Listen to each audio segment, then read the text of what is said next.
예레미야애가 9번째 시간입니다. 오늘 말씀은 예레미야애가 결론입니다. 예레미야애가 5장 19절부터 22절을 합독하고 예레미야애가 결론을 맺는 시간을 가지도록 하겠습니다. 자, 그러면 예레미야애가 5장 19절부터 22절 말씀을 한 목소리로 합독하도록 하겠습니다. 여호와여, 주는 영원히 계시오며 주의 보좌는 대대에 이르나이다. 주께서 어찌하여 우리를 영원히 잊으시오며 우리를 이같이 오래 버리시나이까. 여호와여, 우리를 주께로 돌이키소서. 그리하시면 우리가 주께로 돌아가겠사오니 우리의 날들을 다시 새롭게 하사 옛적 같게 하옵소서. 주께서 우리를 아주 버리셨사오며 우리에게 진노하심이 참으로 크시니이다. 주여. 자, 예레미야 애가를 오늘 9번 만에 이렇게 마칩니다. 3장이 좀 길어가지고 이렇게 조금 나누어서 했는데 결국 이 시간들이 우리에게 눈물로 기도하는 시간, 우리 개인 또 우리 교회 또 우리 현장을 놓고 기도하는 그런 시간이 된 게 참 감사하다는 생각이 듭니다. 오늘 복된 축복의 여러분의 시간들이 되길 바랍니다. 자, 우리가 예레미야 애가를 이렇게 결론으로 마무리 지으면서 몇 가지 조금 사실을 발견해야 되겠죠. 첫 번째가 하나님의 심판 예언과 경고는 반드시 성취된다는 사실입니다. 물론 심판 예언뿐만 아니라 하나님의 모든 말씀이 다 뭡니까? 성취되는 거죠. 심판 예언도 결국은 그들이 회개하지 않았기 때문에 성취되는 겁니다. 예레미야 애가는요, 하나님께서 당신의 참된 선지자들, 그 중에서도 이 예레미야 선지자를 통해서 주신 이 심판 예언과 경고의 말씀이 현실 가운데 분명히 성취되었다는 사실을 우리에게 극명하게 보여주고 있습니다. 그래서 예레미야는요, 유다 제16대 왕인 요시야 제13년인 BC 한 627년부터 시작해서 예루살렘이 바벨론 군대에 의해서 함락된 BC 586년 그리고 그 이후 약 40년이 넘는 긴 세월을 예언했습니다. 특히 타락한 유다와 예루살렘의 죄악을 책망하면서 하나님께서 심판하실 수밖에 없다는 그 과정을 계속 이야기했습니다. 그래서 이 예레미야의 메시지는요, 아주 준엄하게 선포되기도 했고요. 또 어떨 때는 애절하기도 했고요. 또 그러면서 늘 그게 이스라엘로 하여금 범죄 때문에 멸망할 거니까 회개해라, 돌아서라 라는 부분들로 맞춰졌습니다. 그런데 유다 백성들은 너무나 돌같이 마음이 딱 굳어졌기 때문에 죄송합니다. 선지자의 심판 경고 메시지를 멸시했고요. 외면해버렸습니다.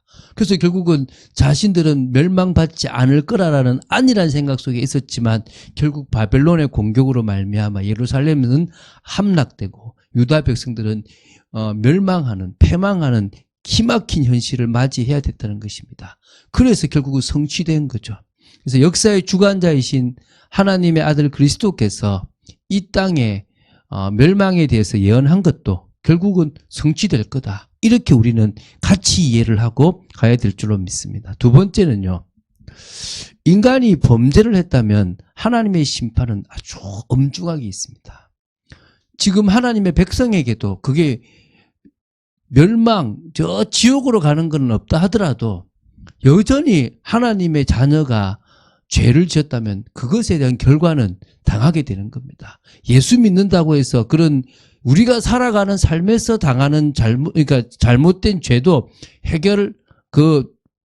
벌 받지 않는다고 생각하지 마십시오. 하나님의 심판은, 하나님의 그런 징계는 반드시 있다는 겁니다. 이 예레미야 애가서를 읽으면요, 놀랄 수밖에 없는 부분들이 있습니다. 첫 번째가 뭐냐면 범죄한 자에게 하나님의 심판은요, 너무나 처절하게 임한다는 것이고요. 또 그 심판의 이 참혹함이 이 애가에 넘쳐나기 때문에 예레미야는 뭡니까? 슬프다라고 지금 이야기할 수밖에 없거든요. 그래서 이 부분이 얼마나 큽니까? 그래서 주께서 우리를 아주 버리셨다라고 절규하면서 이 5장 22절을 마치거든요. 그래서 이스라엘의 비참함은 바로 정말 너무 커가지고 과부같이 되었다. 거룩한 도성이었던 예루살렘에서 여인들이 자기의 낳은 자식들까지 먹는 그런 일까지 있었다라고 이야기할 정도로 지금 심각하고 처절합니다. 그래서 하나님께서 당신의 선민과 또 이 예루살렘 성, 또 성전이 있는 이 모든 것을 황폐하게 하셨다면 이 세상의 심판은 더더욱 당연히 있지 않겠습니까? 그래서 우리는 뭡니까? 주님 앞에 정말 믿음을 가지고 우리의 연약한 모습을 자복하고 정말 믿음으로 나아갈 때 이 멸망의 때에 우리는 멸망받지 않고 구원받게 된다는 사실을 기억해야 될 줄로 믿습니다. 세 번째는요, 이 예레미야가 이 회개의 선도자요, 하나님의 사랑의 중보자로서 역할을 감당했다는 거예요. 예루살렘이 패망하고 막 사람들이 죽는 이 살육의 현장에서 얼마나 경악과 비탄이 많습니까? 그래서 막 예레미야는요, 그걸 보면서 간곡한 호소를 계속해 나갔습니다. 조국이 무너지고 동족들이 막 죽어가는 이 충격적인 모습, 그 슬픔 가운데서 예레미야는요, 이 거듭된 심판의 메시지를 거부하고 자신을 박대하고 자기를 죽이려고 했던 동족을 대신하여 하나님 앞에 회개하고 그들을 구원해 주시고 하나님께서 다시 회복시켜 달라는 그런 간절한 기도를 했습니다. 이게 뭡니까? 중보자로서의 기도 모습입니다. 이게 참 중요하지 않습니까? 하나님께서 원하시는 게 이런 뭡니까? 정말 회개의 선도자요, 또 중보자로서의 역할이거든요.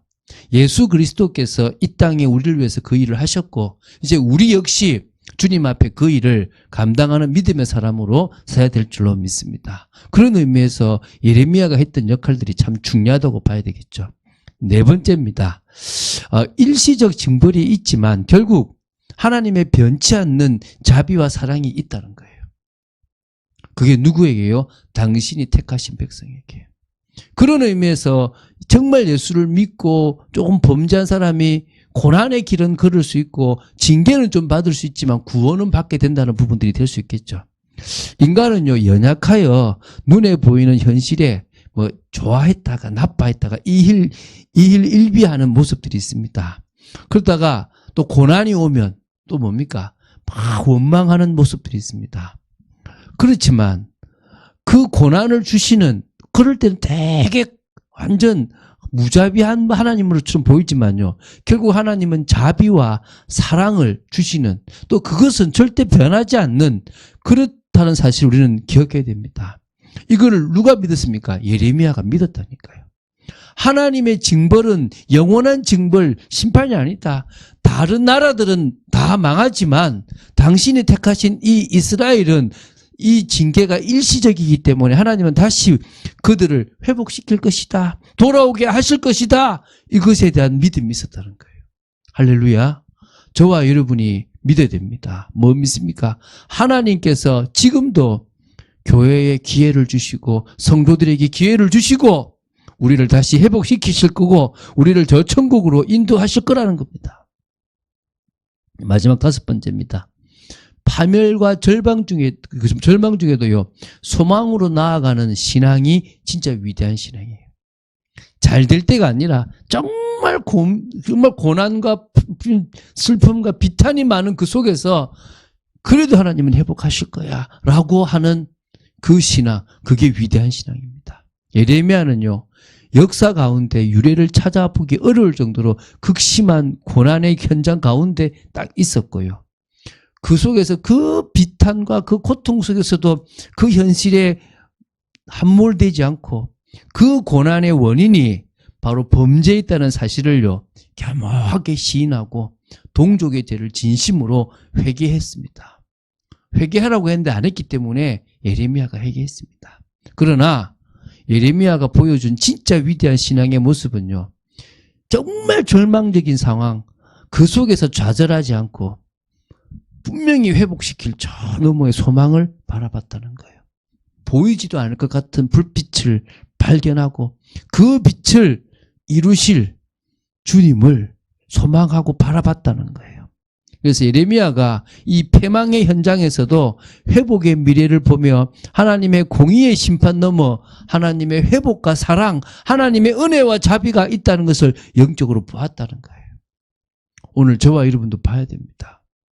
하나님께서 저 북한도 지금 무너져 있지만 남들은 통일 안 된다 그럴지 모르지만 됩니다. 지금 더 심각하잖아요. 하나님은 당신의 방법으로 저 북한에 있는 백성들을 구원하시고 은혜를 주시고 회복시키실 겁니다. 하나님은 지금까지 일시적인 징계는 있을지 모르지만 그 파멸과 절망 중에서도 소망을 가졌던 많은 믿음의 사람들의 그 믿음과 기도를 보시고 더 응답하셨습니다. 그것이 없다고 해도 응답하셨겠지만 하셨을 겁니다. 40년 동안 예레미야는요, 사역하면서 하나님의 역사를 사실적으로 받고 인도를 받았습니다. 오늘 저와 여러분 역시 예레미야처럼 우리의 사역이 편하지 않고 더 힘든 사역이라고 하더라도 뭐요? 정말 여호와를 향한 사실적인 믿음으로 나아가야 될 줄은 믿습니다. 그래서 그런 의미에서 이번 주간에 성령의 역사가 너무 중요하지 않습니까?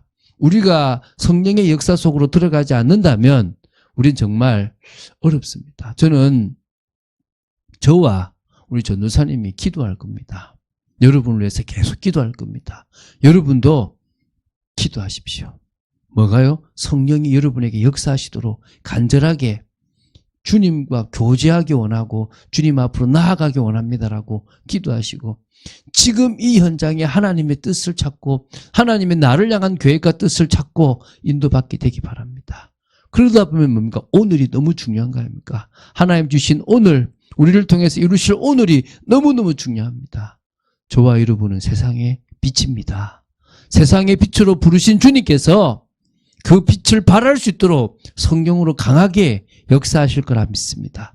그 축복을 사실적으로 누리는 여러분 되시기를 주 예수 그리스도 이름으로 축원드립니다. 주는 그리스도시요 살아계신 하나님의 아들이심을 고백합니다. 예레미야의 가를 다 볼 수 있도록 지켜주심을 감사합니다. 아버지, 포로로 끌려간 그 시대에 그 모든 광경을 보고 눈물로 기도하며 다시 믿음으로 회개하고 다시 회복될 것을 믿고 기도했던 예레미야처럼 이 시대에 하나님께서 하시고자 하는 부분을 놓고 기도하고 또 미래의 소망과 비전을 가지고 나아가는 저희들 되도록 지켜주시며 참빛교회가 그 일에 쓰임받는 복된 교회가 되기를 간절히 소원합니다. 역사하여 주시옵소서. 주 예수 그리스도 이름으로 기도드립니다. 아멘.